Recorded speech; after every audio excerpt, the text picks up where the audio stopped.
गरुडगमन तव चरणकमलमिह मनसि लसतु मम नित्यम् गरुडगमन तव चरण राम राम वेलकम टू भोजनालय तमिழ் இன்னைக்கு நம்ம போஜனாலயால பார்க்க போற ரெசிபி டெய்லி நம்ம தீபாவளி ஸ்பெஷல் சீரீஸ்ல ஸ்வீட்ஸ் அண்ட் காரம்ஸ் போட்டுன்னு இருக்கோம். ஸோ இன்னைக்கு என்ன பார்க்க போறோம்னா சூப்பரா ஒரு ஸ்வீட் தான் பண்ண போறோம். என்ன அப்படின்னா ஒரு பர்ஃபி பண்ண போறோம். ஸோ வந்து ட்ரை ஃப்ரூட்ஸ் போட்டு சாக்லேட் பர்ஃபி, சிம்பிளான பர்ஃபி, ஆனால் டேஸ்ட் ரொம்பவே சூப்பராக இருக்கும். கிட்ஸ் எல்லாருக்குமே ரொம்ப பிடிக்கும், எல்லாருமே சாப்பிட்லாம். ஸோ இந்த வீடியோக்குள்ளே போகிறதுக்கு முன்னாடி நம்மளோட போஜனாலய தமிழ் சேனலை மறக்காமல் சப்ஸ்கிரைப் பண்ணிக்கோங்க. இப்போ இது எப்படி பண்ணுறதுன்னு பார்க்கலாம்.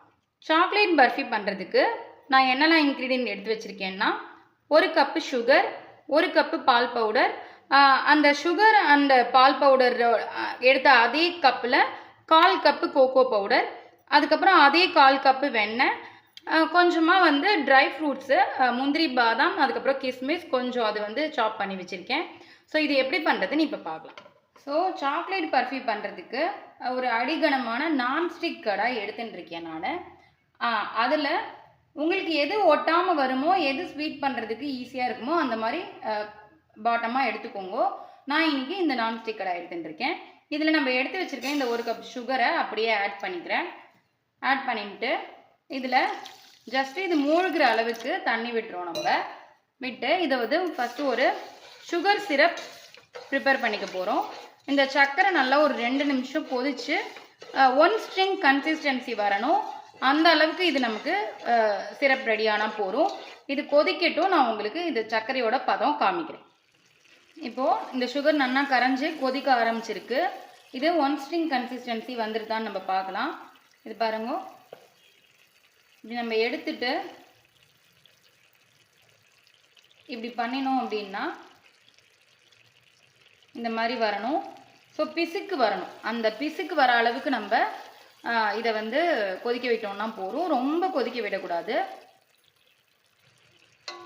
ஸோ இந்த ஸ்டேஜில் என்ன பண்ண போகிறோம்னா, நம்ம இதில் ஆல்ரெடி எடுத்து வச்சுருக்கோம் இல்லையா இந்த பட்டர், அந்த பட்டரை அப்படியே இதில் சேர்த்துக்கிறேன்.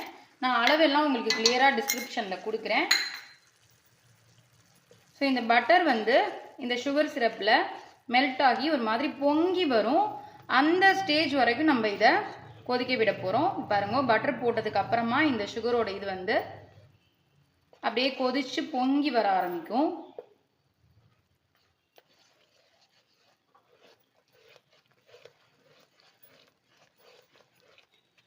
ஸோ இந்த பட்டர் தான் வந்து இந்த சாக்லேட் பர்ஃபிக்கு நல்ல ஒரு டேஸ்ட்டை வந்து என்ஹான்ஸ் பண்ணி அந்த டெக்ஸ்சர் வர வரைக்கும். ஸோ மீடியம் ஃப்ளேமில் வச்சுட்டு நீங்கள் கலருங்கோ.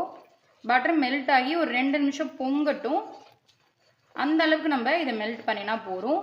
ரொம்ப அப்படியே கொதிக்க விடணும்னு அவசியம் கிடையாது. இது பாருங்க, இப்போ பொங்கி வர ஆரம்பிச்சிருக்கு, உங்களுக்கு பார்த்தாலே தெரியும்.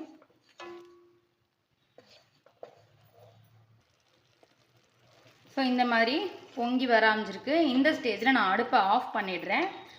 ஃப்ளேமை ஆஃப் பண்ணிவிட்டு நம்ம எடுத்து வச்சுருக்க இந்த கோகோ பவுடர், அதுக்கப்புறம் இந்த பால் பவுடர் ஆல்ரெடி எடுத்து வச்சுருக்கோம் இல்லையா, ஸோ அதுக்கப்புறம் இந்த சாப் பண்ணி வச்சுருக்க நட்ஸு, இதை வந்து நான் வறுக்கெல்லாம் இல்லை, அப்படியே தான் பச்சையாக போட்டிருக்கேன். அதையும் போட்டு இப்போ கட்டி இல்லாமல் ஃபஸ்ட்டு எல்லாத்தையும் நல்லா மிக்ஸ் பண்ணிக்க போகிறோம். அடுப்பை நம்ம ஆஃப் பண்ணிட்டு தான் கலர்றோங்கிறதுனால இது கட்டி தட்டாது. ஸோ பயப்படாமல் ஃபஸ்ட்டு எல்லாத்தையும் நல்லா மிக்ஸ் பண்ணி எடுத்துக்க போகிறோம். நீங்கள் கரண்டியை வச்சு அப்படியே அழுத்தினாலே இது நல்லா மிக்ஸ் ஆகிடும், கட்டியெல்லாம் இல்லாமல். 2 நிமிஷம் நம்ம கட்டி இல்லாமல் ஃபஸ்ட்டு கலந்து விட்டுக்கலாம். ஸோ இப்போது நம்ம இது எல்லாத்தையும் நல்லா கட்டி இல்லாமல் கலந்து எடுத்துட்டாச்சு. திரும்பவும் அடுப்பை பற்ற வச்சுட்டேன். ஜஸ்ட் நம்ம இதை வந்து கட்டி தட்டிக்காமல் மிக்ஸ் பண்ணி விடுறதுக்காக தான் அடுப்பை ஆஃப் பண்ணினோம். பாருங்க, இப்போ நம்ம அந்த போட்ட இன்க்ரீடியன்ட்ஸ் எல்லாத்தையும் நல்லா இந்த மாதிரி மிக்ஸ் பண்ணியாச்சு. இது இப்போ நம்ம ஒரு 2 நிமிஷம் அப்படியே கலர போகிறோம். இது அப்படியே கலரி கெட்டியாக வர அளவுக்கு நம்ம கலர போகிறோம்.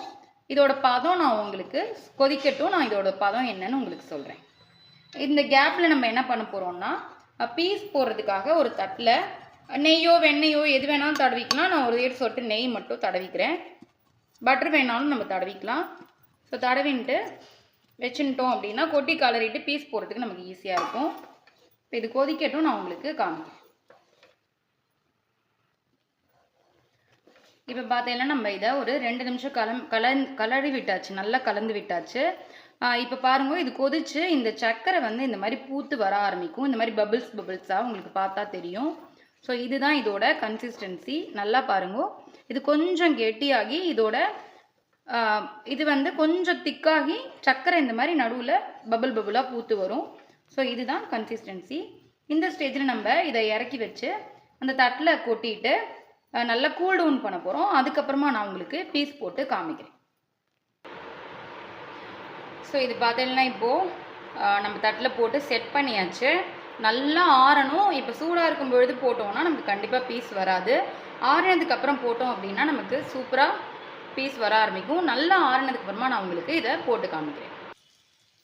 இப்போ பார்த்தீங்கன்னா இது நல்லா ஆறிடுத்து நான் வந்து பீஸ் போட்டு எடுத்திருக்கேன். இப்போ நான் உங்களுக்கு டிஸ்பிளே பண்ணி காமிக்கிறேன். இப்போ பார்த்தீங்கன்னா சாக்லேட் பர்ஃபி நல்லா சூப்பராக ரெடி ஆகிடுது. பாருங்க எவ்வளோ சாஃப்டான பர்ஃபீஸாக வந்திருக்குன்னு. நான் உங்களுக்கு ஒன்று பிச்சிட்டு காமிக்கிறேன். இது பாருங்க எப்படி சூப்பராக வந்திருக்குன்னு. நம்ம இந்த பால் பவுடர் போட்டு இந்த கொக்கோ பவுடரோட ஃப்ளேவரோட நம்ம சூப்பராக பண்ணியிருக்கோம். ரொம்பவே சிம்பிள். இதுக்கு வந்து பதம்லாம் ஒன்றும் கவலையே பட வேண்டாம். ஜஸ்ட்டு அது கொஞ்சம் திக்காகி வரும்பொழுதே நீங்கள் ஆஃப் பண்ணிவிட்டு பீஸ் போட்டுட்டே ஆஃப் பண்ணிவிட்டு தட்டில் மாற்றின்ட்டேன்னா ஆறினதுக்கப்புறம் அழகாக பீஸ் போட வரும். இந்த பாருங்க எல்லா குழந்தைகளுக்கும் ரொம்ப பிடிக்கும், பெரியவாளுக்கும் பிடிக்கும். ஸோ சிம்பிளாக ஒரு 4-5 இன்க்ரீடியண்ட் தான் நம்ம எடுத்துகிட்டு இருக்கோம். ஸோ ஒன்றும் அதிகமாக ஒன்றும் தேவைப்படாது. இதே உங்களுக்கு வந்து கொஞ்சம் ஜாஸ்தி குவான்டிட்டியில் வேணும்னா நான் சொன்ன மாதிரி அளவில் கப்போட அளவை கொஞ்சம் பெருசுப்படுத்திக்கோங்க. சிம்பிளான சாக்லேட் பர்ஃபி, ஆனால் டேஸ்ட் ரொம்ப அல்டிமேட்டாக இருக்கும்.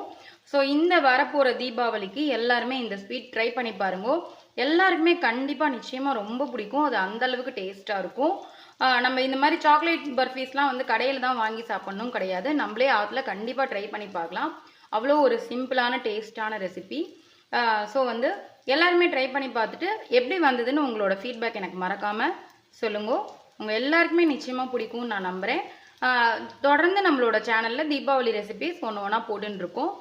எல்லாருமே நம்மளோட சேனலை சப்ஸ்கிரைப் பண்ணி வச்சுக்கோங்க. தொடர்ந்து உங்களோட சப்போர்ட் எனக்கு கொடுப்பேன்னு நான் நம்புகிறேன். ஸோ வந்து ட்ரை பண்ணி பார்த்துட்டு உங்களோட ஃபீட்பேக்கையும் சொல்லுங்க. ஏதாவது டவுட்ஸ் இருந்ததுன்னா கமெண்ட்டில் கேளுங்க. திரும்ப ஒரு சூப்பரான தீபாவளி ரெசிபியில் மீட் பண்ணுறேன். தேங்க்யூ. ராம் ராம்.